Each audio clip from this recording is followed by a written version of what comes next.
কি করেছে আমার বোন খাগড়াছড়িতে আঞ্জুমানারা?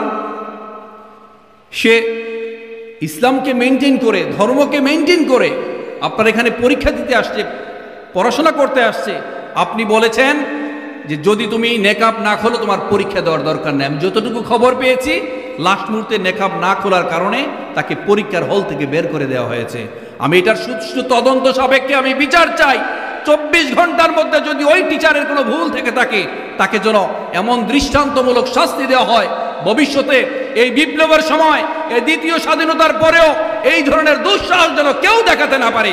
ঠিক কিনা বলো মুসলমান? আমি একজন প্র্যাকটিসিং মুসলিম, আমি নেকাব খুলতে পারবো না।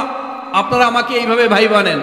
টিচার বলছে না, আমার ওয়াইফ মাদ্রাসায় শিক্ষকতা করে, সে তো চেহারা খুলে ওখানে পড়াচ্ছে, তুমি খুলতে সমস্যা কোথায়? সে বলছে, আমি যতটুকু দেখলাম অনলাইন পত্রিকায় আমি দেখেছি, সে বলছে তাইলে একটা কাজ করেন, এখানে যত ফিমেল টিচার আছে, এখানে ফিমেল টিচার আছে, আমি তাদেরকে আমার ফেস দেখাই, অ্যাডমিট কার্ডের সাথে আমার চেহারার মিল আছে কিনা। তিনি বলছে না, তাও হবে না, তোমার নেকাব খুলতে হবে। তারপর সে বলছে এখানে অনেক স্টুডেন্ট আছে, মহিলা স্টুডেন্ট আছে, তারা আমাকে দেখো যে আমার চেহারার সাথে অ্যাডমিট কার্ড মিল আছে কিনা। তারপরও সে শোনে না। আমরা বুঝতে পারি পুরনো শকুন যেভাবে মানচিত্রকে খামচে ধরেছে, এখনো কিছু পুরনো শকুন রয়েছে যাদের কাছে ইসলাম ভালো লাগে না, তাফসীরুল কোরআন ভালো লাগে না, আল্লাহু আকবার তাকবীর ভালো লাগে না, আজান ভালো লাগে না, নিকাব তাদের ভালো লাগে না। ঠিক কিনা বলো মুসলমান?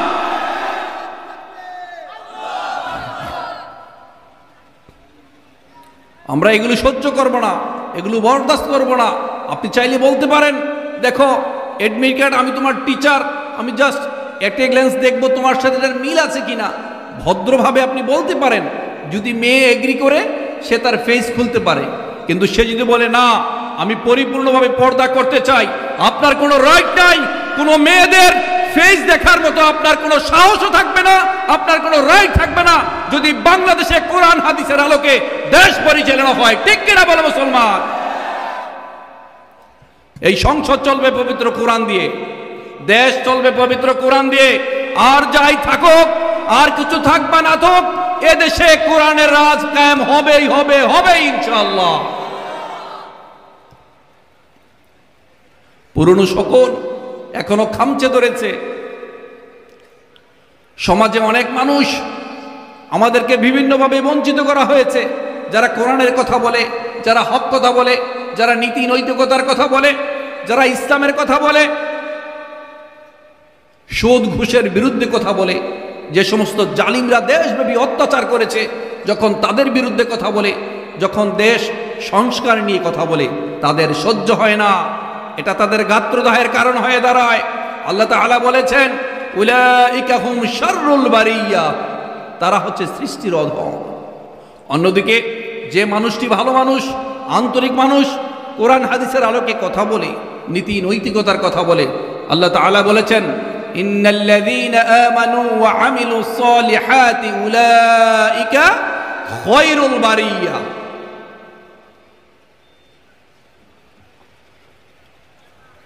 ইন্নাল্লাযীনা আমানু ওয়া আমিলুস সালিহাতি উলাইকা হুম খায়রুল বারিয়া।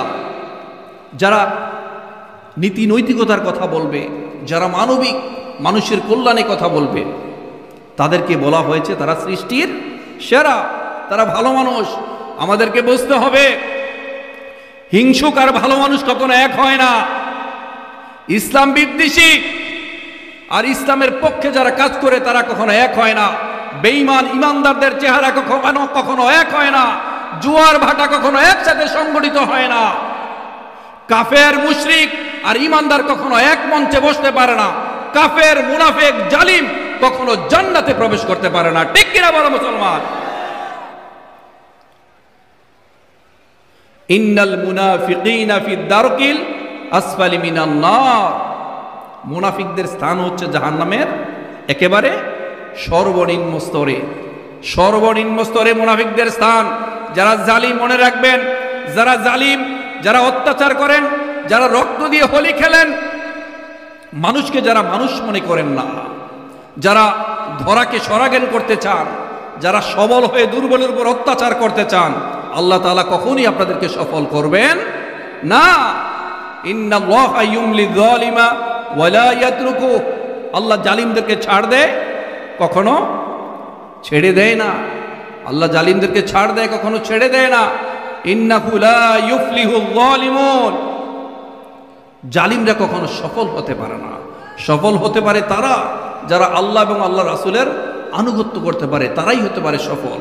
একটা জিনিস মনে রাখবেন, ইংরেজিতে একটা উপন্যাস আছে, উপন্যাসটির নাম হচ্ছে the old man and the sea. The old man and the sea উপন্যাসটি লিখেছেন আর্নেস্ট হেমিংওয়ে। তিনি একটা চমৎকার করে কোটেশন লিখেছেন, লাইন লিখেছেন, a man can be destroyed but never be defeated. A man can be destroyed but not defeated. একটা মানুষকে আপনি মেরে অন্যায়ভাবে ছাতু ফেলতে পারেন, একটা মানুষকে অন্যায়ভাবে মেরে আপনি ছাতু বানিয়ে ফেলতে পারেন, তার উপর জুলুম করতে পারেন, অন্যায় করতে পারেন, কিন্তু সে যদি ভাবনায় অজয় হয়, সে যদি ভালো মানুষ হয়, সে যদি আন্তরিক হয়, সে যদি আল্লাহর উপর তাওয়াক্কুল করতে পারে, আল্লাহর উপর ভরসা করতে পারে, তাহলে তাকে কখনো দমন করা যায় না। ঠিক কিনা বলে? ইতিমধ্যে এটা প্রমাণিত হয়েছে। অন্যায় করে, জুলুম করে, তার উপর হামলা দিয়ে, মামলা দিয়ে তাকে কখনো দমিয়ে রাখা যায় না। আল্লাহ হচ্ছে মুমিনদের সাথে আছেন, ইমানদারদের সাথে আছেন, যাদের ভেতরে শহীদি তামান্না রয়েছে তাদেরকে কখনো দমন করা যায় না। আল্লাহ তাআলা আমাদেরকে ভালো রেখেছেন। যারা ভালো মানুষ আল্লাহ তাদেরকে ভালো রাখেন, কারণ আমরা বিপদে পড়ি, শুকর আলহামদুলিল্লাহ, আর যখন বিপদে পড়ি ধৈর্যশীল হই, আর যখন সফল হই তখন শুকরিয়া আদায় করি। লা ইন শাকারতুম লা আযীদান্নাকুম ওয়া লা ইন কাফারতুম ইন্না আযাবি লাশাদীদ। আর যখন আমরা বিপদে পড়ি ধৈর্য ধরি, ধৈর্য ধারণ করি, ঠিক কিনা? ইন্নাল্লাহা মা'আস সাবিরিন ওয়া বাশশিরিস সাবিরিন। আল্লাহ বলেছেন যারা ধৈর্যশীল তাদেরকে সুসংবাদ দাও। আল্লাহ তাআলা ধৈর্যশীলদের সাথে আছেন, এজন্য আল্লাহ আমাদেরকে ভালো রাখেন। ইন্নাল আবরার লাফি নাঈম ওয়া ইন্নাল ফুজ্জার লাফি জাহিম। পুণ্যবানরা তো জান্নাতে থাকবে, আর যারা পাপিষ্ট, যারা পাপিষ্ট তাদের স্থান হবে কোথায়? একটু জোরে বলেন। আপনাদের মায়া লাগে? আপনাদের মায়া লাগে? যে মেয়েটি ভার্সিটিতে, ইউনিভার্সিটিতে, কলেজে হিজাব পরে, যে ছেলেটা পায়জামা পাঞ্জাবি পরে, যে ছেলে মুখে দাড়ি রেখেছে, কথায় কথায় মাশা আল্লাহ বলে, তাবারাক আল্লাহ বলে, সুবহানাল্লাহ বলে, তাকে বলা হয় জঙ্গি। ঠিক কিনা? কি করেছে আমার বোন খাগড়াছড়িতে আঞ্জুমানারা? সে ইসলামকে মেনটেন করে, ধর্মকে মেনটেন করে আপনার এখানে পরীক্ষা দিতে আসছে, পড়াশোনা করতে আসছে। আপনি বলেছেন যে যদি তুমি নেকাব না খোলো তোমার পরীক্ষা দেওয়ার দরকার নেই। আমি যতটুকু খবর পেয়েছি লাস্ট মুহূর্তে নেকাব না খোলার কারণে তাকে পরীক্ষার হল থেকে বের করে দেওয়া হয়েছে। আমি এটার সুষ্ঠু তদন্ত সাপেক্ষে আমি বিচার চাই। 24 ঘন্টার মধ্যে যদি ওই টিচারের কোনো ভুল থেকে থাকে, তাকে যেন এমন দৃষ্টান্তমূলক শাস্তি দেওয়া হয়, ভবিষ্যতে এই বিপ্লবের সময়, এই দ্বিতীয় স্বাধীনতার পরেও এই ধরনের দুঃসাহস যেন কেউ দেখাতে না পারে। ঠিক কিনা বলো মুসলমান? আপনি যদি সচেতন থাকেন, মনে রাখবেন, তরুণ এখানে কারা কারা আছো? হাত তোলো। বাপ্পি আর সোহেল কোথায়? বাপ্পি আর সোহেল কেউ আছে এখানে? একজন আছে খালি। তরুণ যারা আছো মনে রাখবে, তোমরা যদি এগিয়ে যাও এগোবে বাংলাদেশ, আর তোমরা যদি বিপদে চলে যাও, তোমরা যদি নষ্ট হয়ে যাও, নষ্ট হয়ে যাবে আমার সোনার বাংলাদেশ। ঠিক কিনা? তরুণদের কাজ হচ্ছে এখন সময়টাকে কাজে লাগানো। সময়টাকে যত বেশি কাজে লাগানো যাবে এই দেশটা তত বেশি এগিয়ে যাবে, দেশটা সংস্কার হবে। দেশটা সংস্কার করার দায়িত্ব আমাদের। যুবকরা একটা পর্যায় পর্যন্ত 1971 সালের মুক্তিযোদ্ধারা আমাদের দেশটাকে একটা পর্যায় পর্যন্ত নিয়ে গিয়েছিল। তারপর থেকে যুবক যারা আছে তাদের দায়িত্ব ছিল দেশটাকে সংস্কার করে দেশটাকে উন্নত বিশ্বের মিনিমাম 10টি দেশের মধ্যে অন্তর্ভুক্ত করা ছিল আমাদের যুবকদের দায়িত্ব। কিন্তু আমরা বিভিন্ন সময় দেখেছি পুরনো শকুন আমাদের মানচিত্রকে যেভাবে খামচে ধরেছে, একের পর এক শুধুমাত্র দুর্নীতি, একের পর এক শুধু অন্যায় অত্যাচার, হাজার হাজার টাকা বিদেশে লাপাত্তা করে দেওয়ার ঘটনা ঘটেছে না? ঘটেছে কিনা কথা বলতে হবে। আপনাদের এলাকায় ঘটে নাই? ঘটে নাই? তাহলে আপনারা চুপচাপ কেন? একটু কথা বলতে হবে।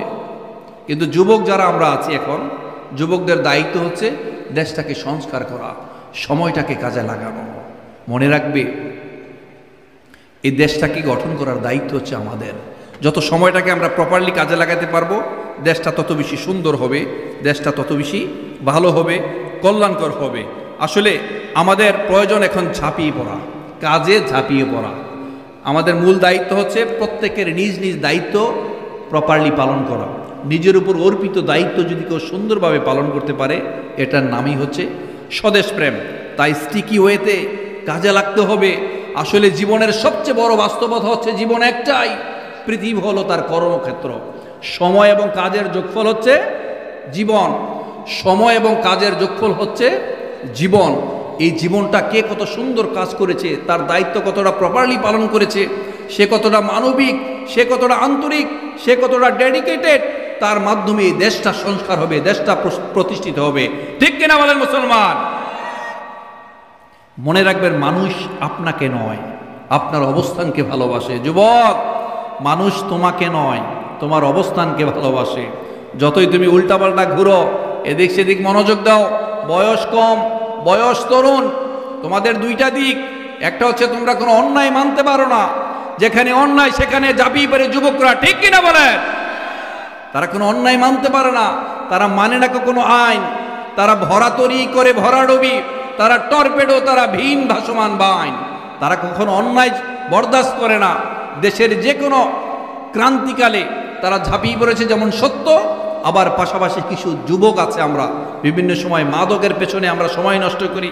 আমাদের যে ভার্চুয়াল ভাইরাস, আমাদের যে আধুনিক গ্যাজেট, এই গ্যাজেটের নেশায় বুধ হয়ে সারাক্ষণ মোবাইলে পড়ে থাকি, অথবা ভিন্ন সেক্সের প্রতি আমরা আকৃষ্ট থাকি, মেয়েদের প্রতি আকৃষ্ট থাকি। মনে রাখবে যুবক, তুমি যদি তোমার সময়টাকে কাজে না লাগাতে পারো, তুমি যদি তোমার পরিচয় সৃষ্টি না করতে পারো, তুমি যদি সমাজে প্রতিষ্ঠিত না হতে পারো, তুমি যাকে জীবন দিয়ে পছন্দ করতে, সেই মানুষটা তোমাকে ভালোবাসবে না। ঠিক কিনা? সে তোমাকে ছেড়ে চলে যাবে, তোমার কাছে থাকবে না। মনে রাখবে, যারা পরিশ্রমী মানুষ, যারা সময়টাকে কাজে লাগায়, যারা আত্মপ্রত্যয়ী, যারা আত্মবিশ্বাসী, তাদেরকে মানুষ ডিপেন্ড করতে পারে, নির্ভর করতে পারে। আর যারা আছে লাফাঙ্গা টাইপের, শুধুমাত্র বাবার মায়ের কাছ থেকে জোর করে টাকা নিয়ে যায়, এটা সেটা করে মাদকাসক্তে আকৃষ্ট হয়ে যায়, নেশা করে, তাদেরকে আলটিমেটলি সমাজের কোনো খারাপ মেয়েরও পছন্দ করে না। ঠিক কিনা? তাই মনে রাখবে, সময়টা কাজে লাগাতে হবে। মানুষ তোমাকে নয়, তোমার অবস্থানকে ভালোবাসে, তোমার পরিচয়কে সে ভালোবাসে। দেখবে, তুমি একদিন স্রোতের উল্টা পিঠে গিয়ে দেখো, পৃথিবীর কোনো মানুষ তোমার পাশে নাই। ঠিক কিনা? একটু বিপদে পড়ে থাকো, সবচেয়ে কাছের বন্ধু কোনো খবর নাই, আপন মানুষ তোমার সাথে নাই।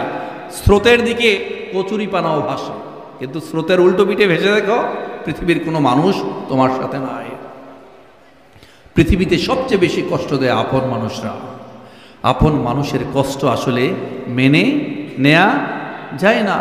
দূরের মানুষ কষ্ট দিলে মানা যায়, কিন্তু কাছের মানুষ, আপন মানুষ যখন বেঈমানি করে, অকৃতজ্ঞ হয়, কৃতজ্ঞতার মতো আচরণ করে, এটা কি মানা যায়?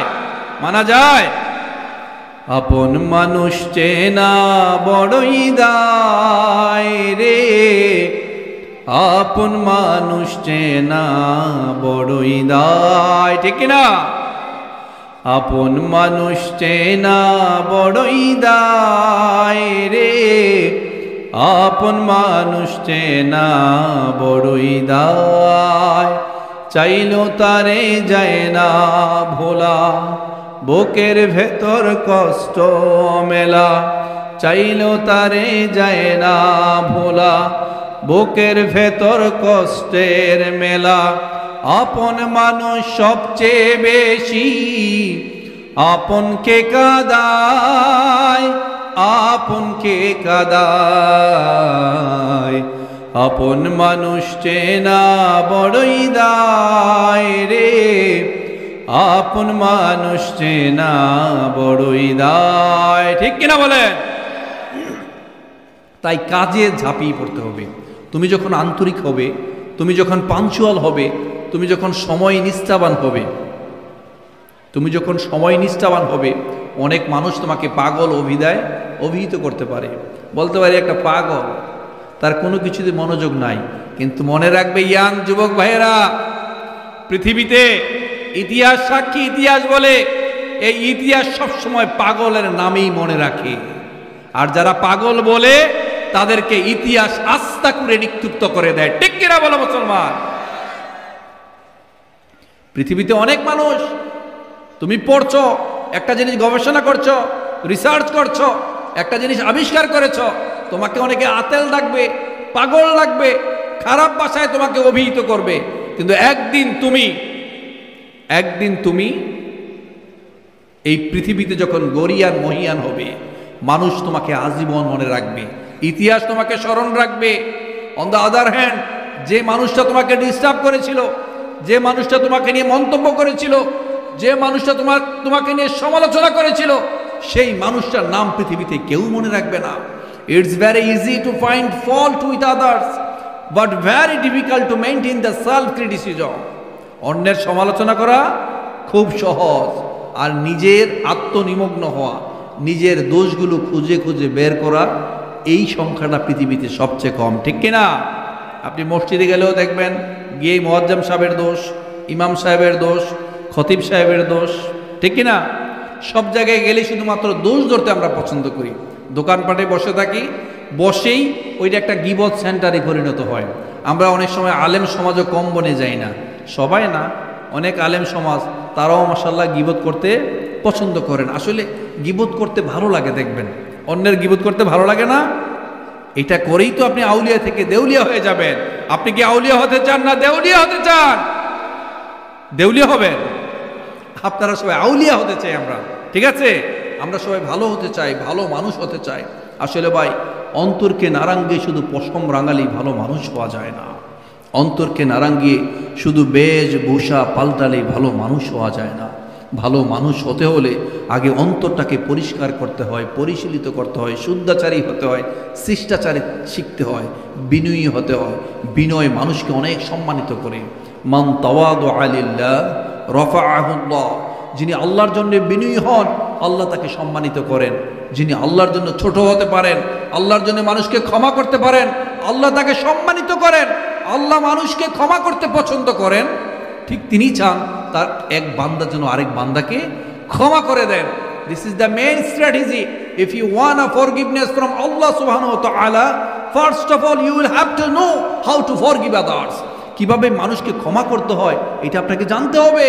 ক্ষমার জন্য শুধু ক্ষমাই যথেষ্ট ভাই, ক্ষমার জন্য শুধু ক্ষমাই যথেষ্ট। ক্ষমার চেয়ে বড় প্রতিশোধ আর হয় না। আপনি একজন কালপ্রিট, তাকে ক্ষমা করে দেখেন, সে সারা জীবন